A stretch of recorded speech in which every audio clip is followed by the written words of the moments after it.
Salut à toi et bienvenue sur cette vidéo. Si tu es arrivé là, je sais déjà une chose sur toi.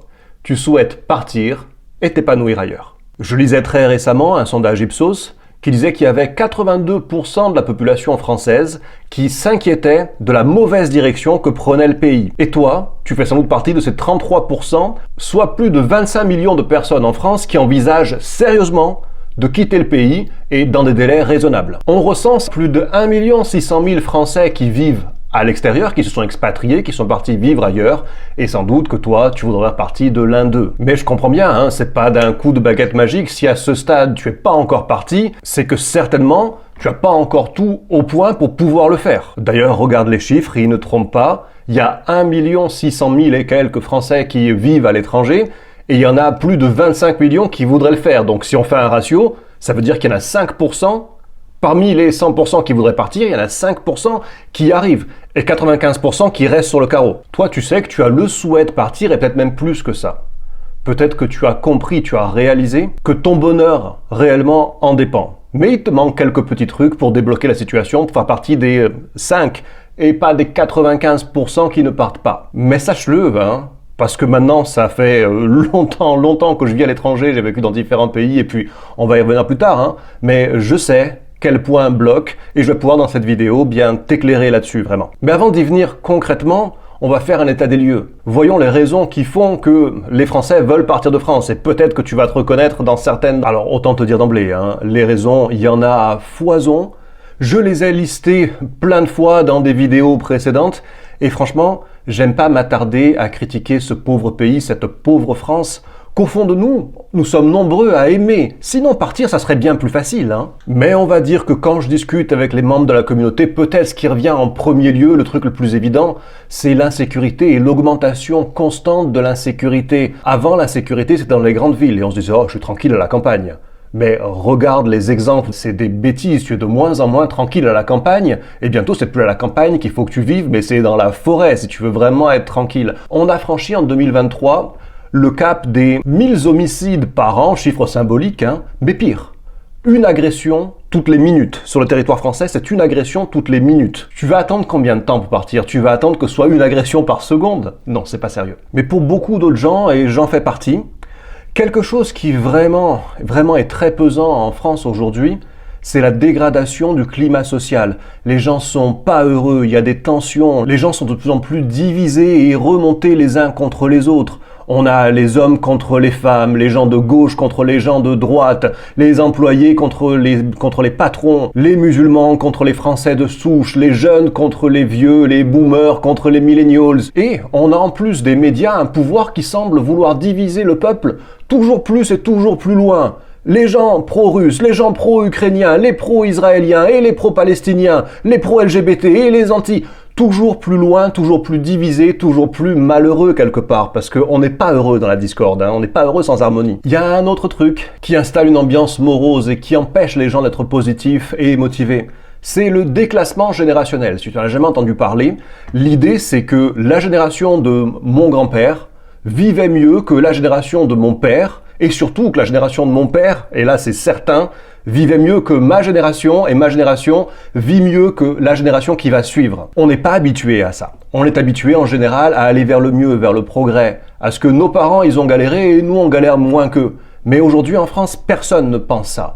Aujourd'hui, tout le monde sait qu'il y a 20 ans en arrière, c'était mieux qu'aujourd'hui, et que dans 20 ans, ça sera pire qu'aujourd'hui. Franchement, je connais personne qui pense différemment.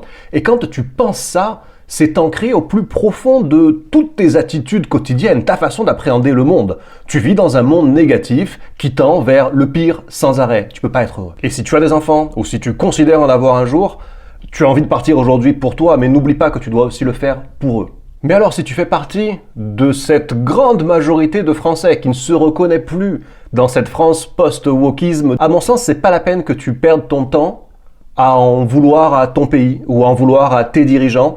C'est même pas la peine que tu fasses une liste de ce qui te rend mécontent, on s'en fiche. Il n'y a qu'une chose qui vaille à ce stade. Le constat de « je ne suis pas heureux » ou « je ne suis pas totalement heureux » et « je pense que ma vie serait meilleure ailleurs ». Ça suffit. Mais bien sûr, là, quelque part, j'ai enfoncé des portes ouvertes. Si tu es là, tu le sais. Et moi-même, si je suis là, c'est parce que je comprends ta situation. C'est pas si simple. Si tu pouvais, tu serais déjà parti. Et je me souviens bien du chiffre, 5% qui sont déjà partis pour 95% qui n'y arrivent pas. Tu te dis peut-être, il y a beaucoup de gens qui pensent comme ça, que pour pouvoir partir, il faut être soit riche, soit rentier, soit retraité, de façon à pouvoir bien vivre ailleurs dans de bonnes conditions. Mais crois-moi, ça fait 20 ans que je suis expatrié, j'ai croisé très peu de gens en fait, qui étaient expatriés riches, et expatriés rentiers ou expatriés retraités. Souvent d'ailleurs les retraités ont leurs propres problèmes qui justifient qu'ils ne bougent pas. Eux ils disent « Ah, si j'avais 30 ans de moins, je serais parti ». En vérité, les gens qui ont 30 ans de moins, ils se disent « Ah bah si j'étais retraité, je serais parti ». Donc on voit bien que dans les deux cas, la raison n'est pas bonne. L'un se dit qu'il doit attendre pour partir, celui qui n'est pas encore retraité, et celui qui est déjà retraité, il se dit qu'il a trop attendu et qu'il aurait dû partir avant. En vérité, attendre, ça n'a pas de sens. Parce que la vie, les événements, eux, ils attendent pas. Il y a des imprévus dans la vie, et je veux pas parler de malheur ou de quoi que ce soit, mais ta situation de vie, la situation de ta famille, la santé, la situation économique dans le monde, la situation mondiale en général, on a vu 2020, comme tout peut basculer en quelques jours. Attendre, ça ne sert à rien et surtout ça te prépare pas plus, ça résout pas les problèmes d'attendre. J'imagine que t'as déjà allé sur YouTube, t'as déjà lu peut-être même des articles, les meilleurs pays du monde où aller vivre et ça te fait rêver, mais quand tu as fini de regarder la vidéo ou de lire l'article, tu sais pas pour autant dans quel pays tu dois aller vraiment, lequel est vraiment fait pour toi et surtout, tu n'as pas plus de solutions pour pouvoir le faire. Peut-être même d'ailleurs qu'à ce stade, rien que si je commence à te parler là de visa, de permis de résidence, de carte de séjour, déjà tu es perdu. Après finalement, peut-être que vraiment poussé par la frustration, poussé par l'envie, poussé par tes rêves, tu peux te dire « Bon, tant pis, je plaque tout et je pars à l'aventure et puis on verra bien. Je sais pas où je vais habiter, je sais pas combien ça va me coûter, je sais pas de quoi je vais vivre, je sais pas comment je vais trouver un boulot, je sais pas quel boulot je vais pouvoir faire, mais on verra une fois sur place et tant pis, j'y vais. » Ça, franchement, à moins que tu sois jeune, aventurier, et à ce moment-là, tu peux te permettre de te ramasser, repartir, revenir, je l'ai fait. Mais je te le déconseille parce que c'est très stressant déjà. Et puis, crois-moi, quand tu reviens à la maison, la queue entre les jambes, avec tes amis, ta famille qui te disent « Mais t'avais l'air heureux là-bas, pourquoi t'es revenu ?» Tu peux pas partir si tu n'es pas préparé, en tout cas, je te le déconseille fortement. Parce qu'il faut être réaliste. On n'est pas dans un projet d'aventurier, on n'est pas dans un truc de vouloir se déniaiser, vivre des sensations fortes, c'est pas ça l'idée. Oui, tu veux partir, mais ce que tu veux, c'est aussi, surtout, réussir ton installation et t'établir dans une nouvelle vie avec succès, une nouvelle vie qui va te rendre heureux. Et à ce stade, t'as trop d'inconnus à l'équation, tu sais pas par quelle boule prendre. Mais on va voir ça. Comme je te le disais avant, ça fait 20 ans que je vis à l'étranger et j'ai vécu dans différents pays. J'ai jamais été un nomade, j'aimerais pas faire ça, mais j'ai vécu dans différents pays auxquels je me suis pleinement intégré, mais aussi depuis 15 ans maintenant, de différentes manières, j'ai aidé des gens à changer de pays, à changer de vie. Si bien d'ailleurs que, comme tu le vois aujourd'hui, j'ai fini par en faire ma spécialité. Alors bien sûr, de nos jours, ça me paraît rien d'insurmontable. Mais c'est parce que, à travers mes erreurs, mes errances, mais aussi en observant les autres, j'ai eu le temps d'identifier les problèmes. Et surtout, le point central, le nœud gordien qui bloque ton process. Parce que j'ai pas oublié, je me souviens bien que la première fois où j'ai quitté mon pays, la première fois où je suis parti de France, déjà j'étais terrifié, j'ai repoussé mon départ à plusieurs mois, peut-être même plus d'un an. J'en faisais des cauchemars, des mois et des semaines à l'avance avant de partir. Et puis je suis parti comme j'ai pu. Et puis surtout, je suis revenu après quelques mois parce que j'avais pas de moyens de subsistance. J'étais pas préparé. Je savais pas le faire. Je suis parti un peu la fleur au fusil et surtout la peur au ventre. Et alors, qu'est-ce qui a changé depuis? Pourquoi aujourd'hui, si je veux changer de pays, il me faut quelques jours et ça sera un process, franchement, pour moi, sans stress? Pourquoi quand j'ai accompagné des clients qui ont changé de pays, parfois même totalement en famille et pour la première fois, pourquoi là aussi le process s'est fait relativement facilement? En fait, c'est relativement simple. Avec le temps, j'ai mis en place une feuille de route avec chacune des étapes, chronologiquement l'une après l'autre, et chaque chose à faire à chaque étape, de façon à partir de la situation actuelle dans laquelle tu te trouves, jusqu'à la dernière étape qui est l'installation complète, définitive, achevée confortablement dans le pays de destination.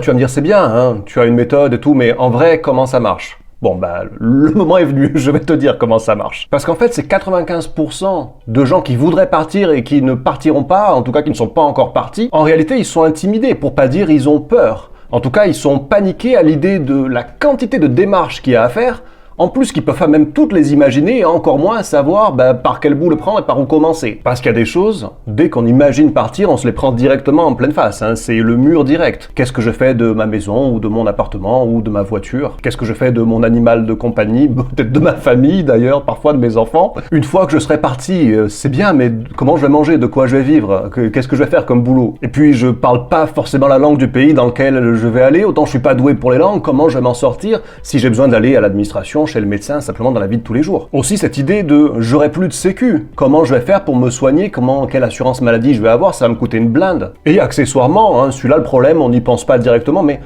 comment je vais me loger et surtout combien ça va me coûter? Tout ça, je le comprends bien, dès qu'on imagine partir, paf, c'est le mur qu'on se prend en pleine face, on se dit oh là, on va voir plus tard. Et en fait, pour le dire simplement, plus il y a d'inconnus à l'équation, plus tu avances dans le noir, et plus forcément chaque pas fait peur. Il n'y a pas de honte à ça, c'est normal. D'ailleurs, si on a peur, c'est bien pour éviter de faire n'importe quoi, d'aller n'importe où et se trouver dans des situations difficiles, hein. On n'est pas dingue, c'est normal. Alors tout l'intérêt d'avoir une méthode, c'est d'avoir clairement listé chaque point à chaque étape, avec chaque solution pour chaque problématique. De ce fait-là, il n'y a plus d'inconnu à l'équation. On sait exactement ce que l'on doit faire à quel moment, de quoi demain sera fait, ce qu'on aura besoin de faire demain, et on n'a qu'un process à suivre. Comment j'en suis venu à ça? Parce que je me suis souvenu que quand j'étais adolescent, je souffrais de sorte de stress chronique. Si j'avais un truc à faire, un déplacement par exemple avec mon école, ou si je devais partir en voyage quelque part, pour moi c'était un stress terrible. Et on m'avait amené à apprendre en fait à découper le voyage, le déplacement, le process par étapes, y compris d'ailleurs pour passer certains examens au lycée puis plus tard à l'université. Découper donc le process par étapes et voir ce que je dois faire à chaque étape. Et à ce moment-là, c'était limpide et j'y allais relativement sans stress. C'est là-dessus que je me suis basé pour avoir un chemin balisé aujourd'hui, de façon à supprimer complètement cette sensation de saut dans l'inconnu, enlever en même temps toute l'appréhension bien sûr qui va avec, et te permettre de passer à l'action le plus sereinement et le plus facilement possible. La méthode elle-même maintenant, sans plus attendre. Évidemment, je vais résumer, parce que comme tu peux le voir là, si j'allais dans chaque détail, ça prendrait des heures et des heures. Cela dit, je vais t'expliquer chaque étape suffisamment de choses pour que ça puisse être adapté à ton cas. La première étape, le premier arrêt, le premier chapitre de la méthode, ce sont les choses que tu dois faire dès maintenant, de façon à devenir libre de vivre où tu veux, avoir les moyens de partir rapidement, vivre où tu veux. La première étape, le premier chapitre, c'est comment se barrer vite. C'est ici qu'on va choisir un pays, qu'on va voir vraiment tous les critères, qu'on va avoir une méthode comparative entre les différents pays qui pourraient t'intéresser, de façon à s'assurer que tu choisis le bon. Le sentiment d'avoir choisi le bon pays, c'est très important, parce que t'as la motivation de te dire ok, je vais aller là-bas et je vais être bien.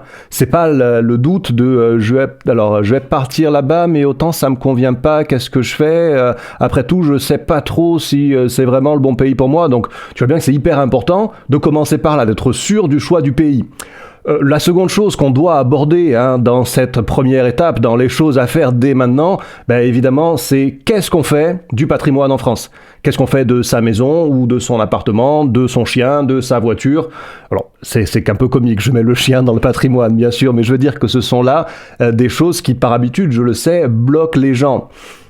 Il y a des fois où il vaudra mieux vendre, il y a des fois où il vaudra mieux louer, parce que vendre, par exemple, ça peut te permettre de dégager des revenus, de l'argent, pour les réinvestir ailleurs, différemment, et générer des revenus, par exemple, qui vont te permettre de vivre librement ailleurs. Tu vois, ça, on n'y pense pas, mais c'est un point important.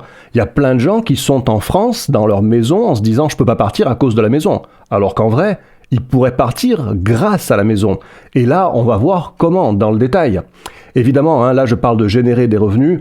Un autre point absolument crucial et super important de ce premier arrêt, de ces premières choses à faire dès maintenant, c'est comment générer de l'argent une fois parti, de quoi tu vas vivre une fois parti. Et à chaque cas, il y a des solutions. Et méthodiquement, on les passe l'une après les autres. Selon ton cas, tu peux faire ça ou ça ou ça, et tu peux le faire comme ça.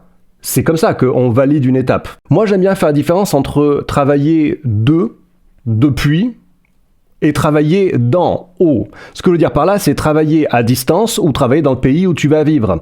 Selon que tu sois salarié ou à ton compte, tu peux avoir le choix de travailler dans le pays dans lequel tu vas vivre ou travailler générer tes revenus depuis l'extérieur de ce pays. Si tu es salarié et que tu as vocation à le rester, à ce moment-là, il faut faire un arbitrage. Est-ce que ça vaut le coup d'aller chercher un boulot dans ce pays? Est-ce que tu peux le trouver facilement? Est-ce qu'il va être bien payé?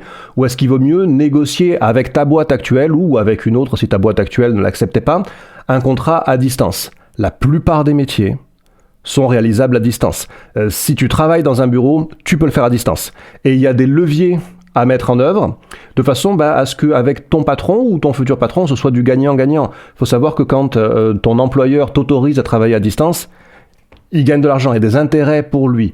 Il y a un intérêt à le faire parce qu'il va avoir moins de charges à payer, par exemple. Ces choses-là, il faut les connaître et il faut pouvoir les mettre sur la table de façon à négocier son boulot à distance, son distanciel. Si tu as ton compte, il y a des moyens d'adapter ton travail pour que tu puisses le faire à distance, ou parfois, il va falloir acquérir d'autres compétences. Mais dis-toi que moi, pendant 10 ans, 15 ans, je ne sais plus maintenant, j'étais agent immobilier en Corse, dans le sud de la France, en Corse. Et pourtant, je vivais dans différents pays à des milliers de kilomètres de là, tout en étant agent immobilier.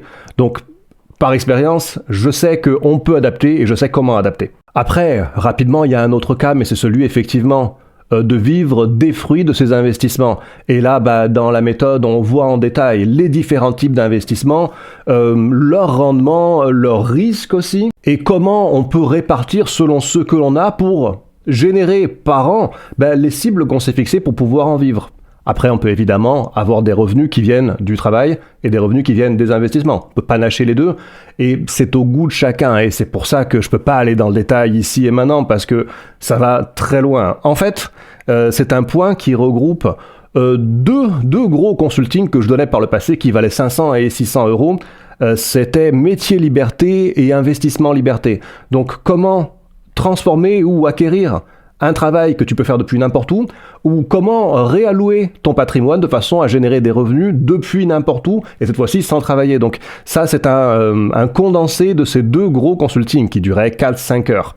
Donc là, évidemment, c'est condensé, mais voilà, pour te dire que c'est quand même un truc qui est gros. Le dernier point que l'on va évoquer ici, c'est celui des retraités.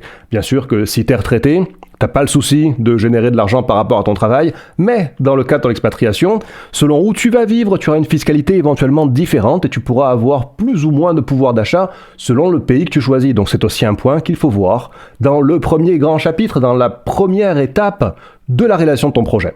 Allons-y maintenant gaiement, la deuxième étape, le deuxième arrêt. À ce stade, tu as fait ce qui était nécessaire et ce qui était important de façon à avoir les moyens de vivre où tu veux. Tu peux partir, tu peux vivre où tu veux, parce que tu as validé le premier chapitre, la première étape.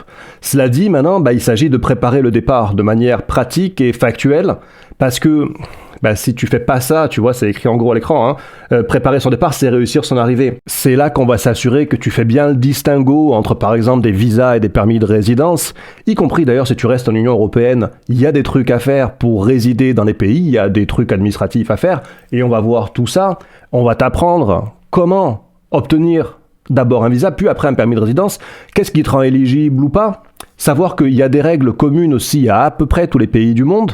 Donc c'est un point important pour partir tranquille quand même, de savoir que tu vas être accepté à l'arrivée et que tu vas même pouvoir rester au-delà, parce qu'il ne s'agit pas de vacances là, il s'agit de s'établir. On va voir comment tu peux, dans ton prochain pays, dans ton futur pays, déléguer des tâches administratives si ça t'embête, si ça te fait peur de le faire toi-même, ça te paraît trop compliqué. Mais on va t'éviter surtout des grosses galères, des galères liées à tes comptes bancaires en France, où tu peux avoir des problèmes sur des virements, tu peux avoir des problèmes pour payer à l'étranger.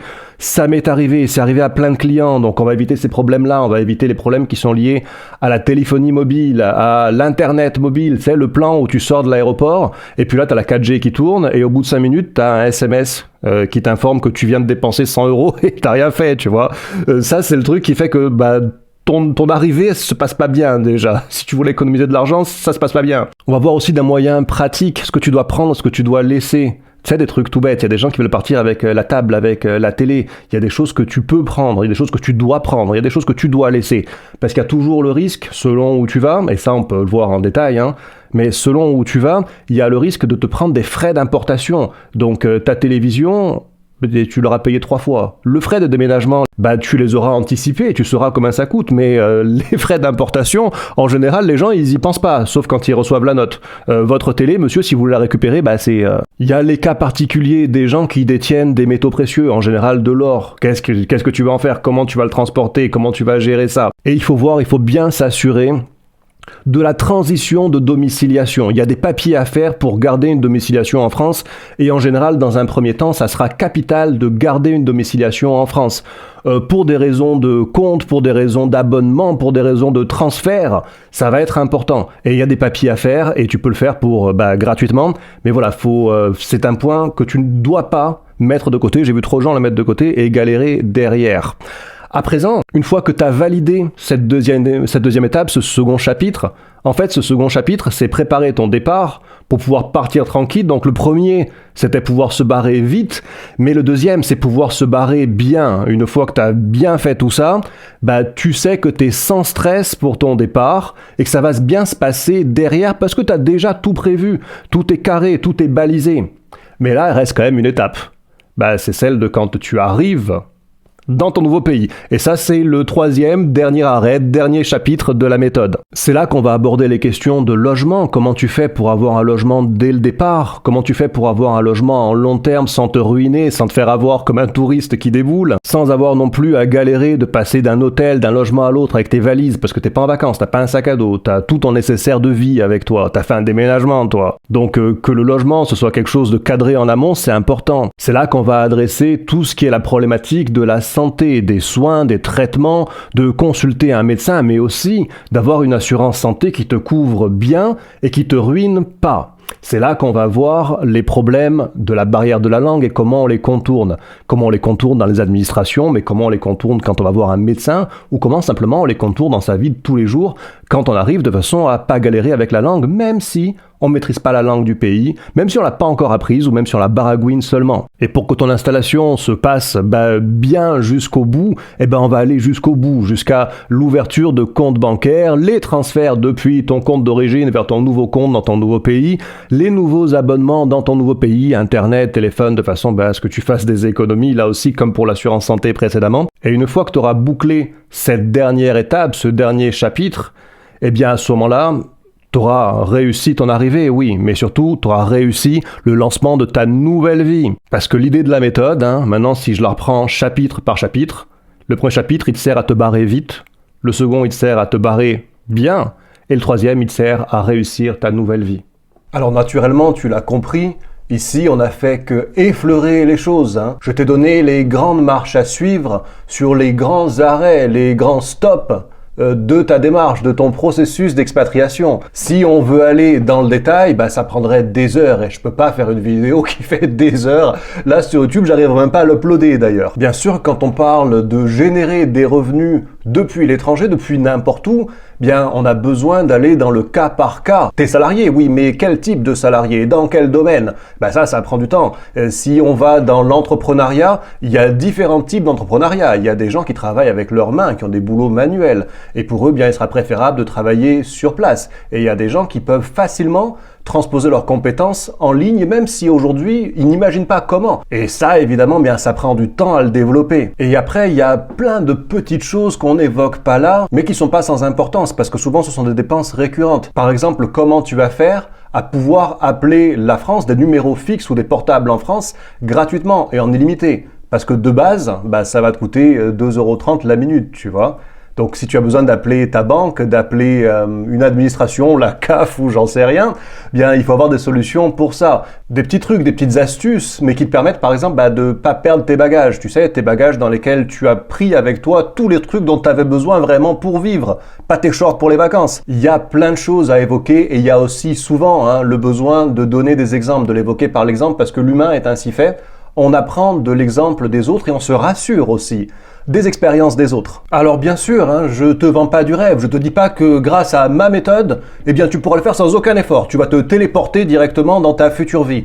Évidemment non, ça va demander des efforts personnels malgré tout, inévitablement. Mais je garde à l'esprit que ces efforts, ils en valent vraiment la peine. On parle pas de se prendre un break, de s'offrir des vacances. On parle de se faire une nouvelle vie, une meilleure vie. Tu imagines peut-être même pas encore tout ce que ça peut changer pour toi. Ça peut changer ta façon de voir la vie, de voir les choses, de voir le monde. Ça va t'amener à rencontrer des gens que tu n'aurais jamais imaginé rencontrer, y compris des fois d'ailleurs des aventures amoureuses, des coups de cœur que tu n'aurais jamais imaginé avoir dans ta vie. Et moi, mes expériences à l'étranger, ça m'a fait vivre des émotions qui franchement pour moi étaient dignes de films. J'imaginais pas dans mon petit quotidien, ma petite routine, pouvoir un jour me trouver à ressentir des choses aussi puissantes. Mais aussi, c'est peut-être ça aussi le plus important, c'est que tu auras la satisfaction de vivre une vie que tu as choisie, et pas d'une vie dont tu as hérité quelque part un petit peu par hasard après tout. Changer de pays, ça va te permettre de choisir la société dans laquelle tu évolues, ça va te permettre de choisir les valeurs au milieu desquelles tu évolues, et bien sûr, aussi choisir les gens qui se trouvent autour de toi. Et tu vois, ça peut paraître cliché à dire, mais quand tu vis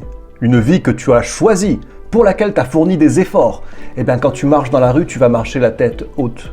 Tu vas te réveiller le matin en te disant que dans ta vie, sans doute que le meilleur reste à venir. C'est une autre dignité, mais c'est aussi une autre satisfaction de savoir que, éventuellement, tu l'as pas fait que pour toi, mais tu l'as fait aussi pour les tiens, pour ta descendance. Alors, tu l'auras compris à ce stade, cette méthode, je l'ai développée et étalée sur un programme complet qui s'appelle Se barrer vite et bien, mais c'est la version 2. La première version, c'était un petit manuel succinct que j'avais sorti en 2022. Depuis, il y a des centaines de gens qui l'ont utilisé pour s'installer dans différents pays. Mais cette fois-ci, j'ai tout refait parce que la réalité du monde, c'est plus la même qu'en 2021 et 2022. Dans ce programme, tu seras vraiment pris par la main, pas seulement pour apprendre des choses, mais pour donner le coup d'envoi de ta nouvelle vie. Dès que tu lances la première vidéo, t'es déjà sur des rails que tu n'auras plus à quitter jusqu'à ton installation définitive dans ta nouvelle vie. C'est ça l'idée, c'est que c'est le coup d'envoi de ta nouvelle vie. Je l'ai fait comme ça, je l'ai fait pour ça. Donc si tu as envie qu'on aille ensemble dans le détail de chaque étape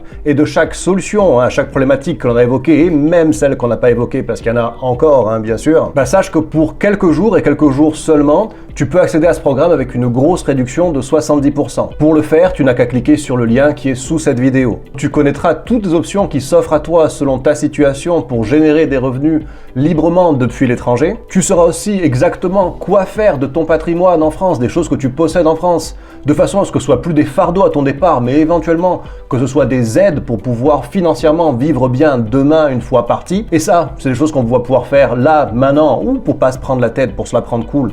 Mettre en œuvre un système qui te permettra de gérer ça depuis l'étranger une fois parti. Tu perds même pas de temps, tu te prends pas la tête aujourd'hui.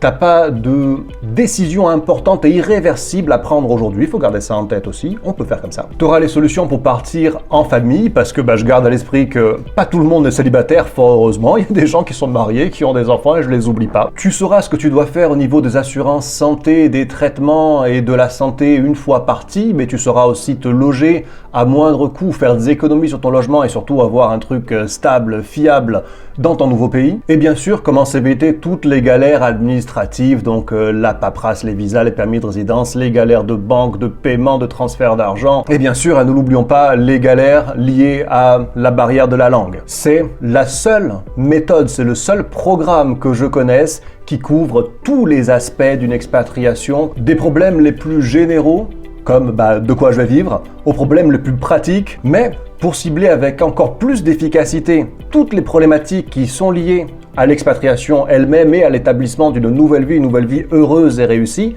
en plus de la réduction des 70%, pour quelques jours, je vais t'offrir 4 formations qui habituellement sont vendues, mais là ça va être des formations qui pour toi vont être offertes parce que je pense qu'elles vont être utiles dans tes démarches. La première formation que je vais t'offrir, elle s'appelle « Survivre à la fiscalité de l'expatrié ». J'ai vu trop de gens, en fait la majorité des expatriés, qui n'ont en général qu'une très vague idée de leur situation fiscale et en général, ils sont complètement dans le faux. Souvent, ils s'imaginent ne plus être résidents fiscaux français alors qu'en fait, ils sont encore. Souvent, ils se trouvent dans un pays dans lequel ils vivent en se disant qu'ils doivent rien, alors qu'en fait, ils sont complètement dans l'illégalité. Et malheureusement, dans bien des cas, ce qui se passe, c'est que ça se passe bien pendant 3 à 4 ans.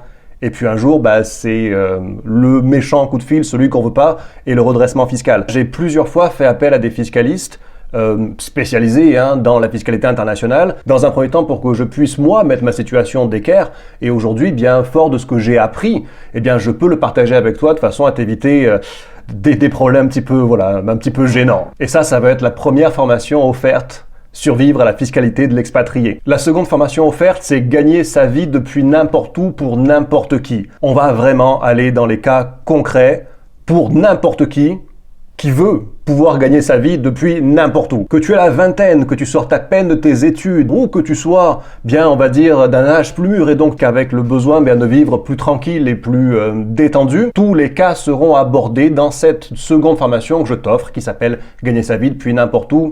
Pour n'importe qui. Mais nous ne sommes pas des bêtes, hein. Il n'y a pas que l'argent et le travail. Il y a l'amour aussi. Et je sais que pour pas mal de gens, changer de pays, il y a aussi une composante de pouvoir trouver un compagnon ou une compagne. Alors moi qui ai été... pratiquement toutes mes relations ont été à l'étranger avec des étrangères. J'ai été marié, j'ai été divorcé, fiancé, toutes ces choses-là. Bien, j'ai créé cette formation qui s'appelle « Trouver l'amour à l'étranger », tout simplement. Et c'est une formation que je vais t'offrir ici aussi. Je sais que dans la France post-féministe, créer un couple solide, ça a ses propres challenges. Bien, moi ici, je vais te donner mes recettes, pour faire des rencontres intéressantes, peu importe ton âge. Si t'es introverti, on va voir comment utiliser les applis de rencontres à ton avantage, genre pas pour se faire 2 matchs par semaine un peu moisi, tu vois. Mais si tu préfères le contact réel, un petit peu plus à l'ancienne, eh bien on va voir comment faire des rencontres tel un vrai gentleman, pas le mec qui harcèle les filles dans la rue, on n'est pas là pour ça. Mais surtout, je pense le plus important, c'est pas un manuel de drague, c'est pas comment pick-upper des filles ou je sais pas comment ils disent. L'idée, c'est de pouvoir construire un couple solide, un couple d'avenir.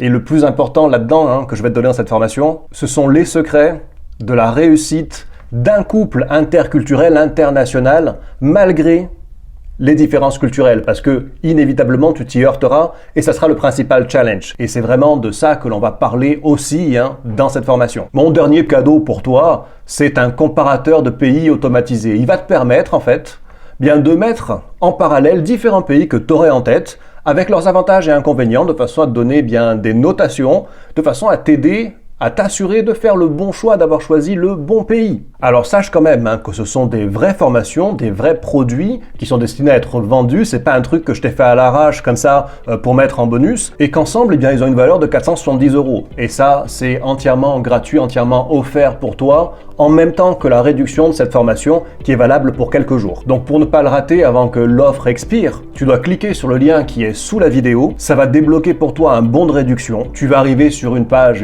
web qui va te présenter le programme et ses bonus en détail. Et puis tu n'auras qu'à cliquer sur rejoindre le programme, tu vas rentrer ton adresse mail, valider ta commande et puis tu auras accès dans ton espace privé. T'as pas besoin de télécharger quoi que ce soit, tout ça c'est accessible en ligne et ça te sera accessible à vie. T'as le temps, tu pourras regarder ça quand tu veux ou revenir dessus quand tu veux. Tu peux regarder toute la formation maintenant et ensuite, étape par étape, dans ton process d'expatriation, revoir chacun des volets qui correspond à ton étape du moment. Je te précise aussi, parce que c'est important, que tout ça est satisfait ou remboursé. Si pour toi ça vaut pas le coup, c'est pas ce que tu voulais, c'est pas ce que tu attendais, eh bien à ce moment-là, sans te poser de questions, je te rembourse la totalité de ton achat. Quand tu seras dans le visionnage du programme, tu pourras à n'importe quel moment me poser tes questions et je te répondrai dès que possible, des fois de suite et puis si je dors un peu plus tard. Donc je te le résume, cette réduction de 70% plus les 4 bonus, les 4 formations offertes en plus de Se barrer vite et bien V2, tu as un bon de réduction sous cette vidéo qui est valable quelques jours. Clique dessus pour pas le rater. Je te remercie et je te souhaite toute la réussite que tu mérites. À plus, ciao.